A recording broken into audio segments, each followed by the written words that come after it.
Dự báo giá vàng 17/11 tăng trở lại nhờ đồng đô la Mỹ tiếp đà giảm. Giá vàng SJC cuối phiên hôm nay 16 tháng 11 giảm tại vài nơi. Trên thị trường thế giới, giá vàng tăng nhờ đồng đô la Mỹ tiếp tục suy yếu.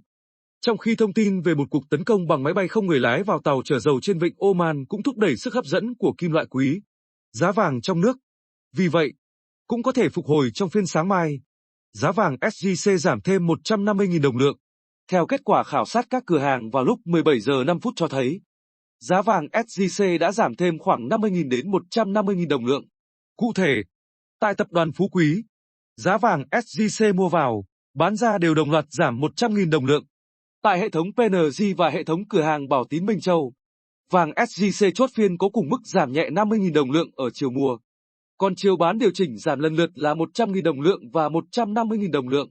Còn lại, các hệ thống cửa hàng gồm công ty vàng bạc đá quý Sài Gòn và tập đoàn Doji, giá vàng trong nước đều không ghi nhận sự điều chỉnh mới vào cuối phiên.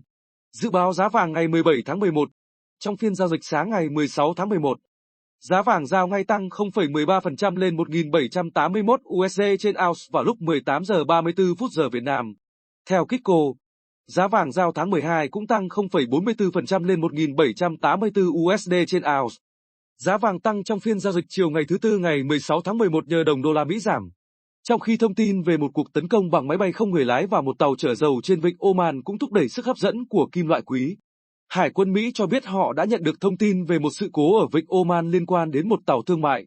Nhà phân tích Ole Hansen của ngân hàng Saxo cho biết vàng tăng giá khi tin tức này được đưa ra.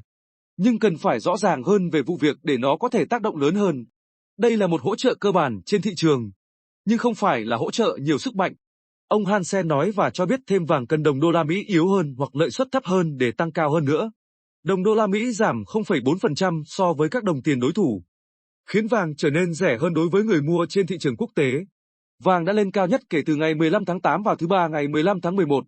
Chiến lược gia tiền tệ Ilya Spivak của Daily Fix nhận định vàng vẫn chủ yếu phụ thuộc vào Cục Dự trữ Liên bang Mỹ Fed.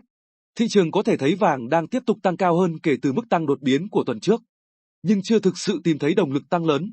Dữ liệu hôm 15 tháng 11 cho thấy giá sản xuất của Mỹ tăng ít hơn dự kiến trong tháng 10, làm dấy lên hy vọng rằng Ngân hàng Trung ương Mỹ có thể làm chậm việc tốc độ nâng lãi suất trong tương lai.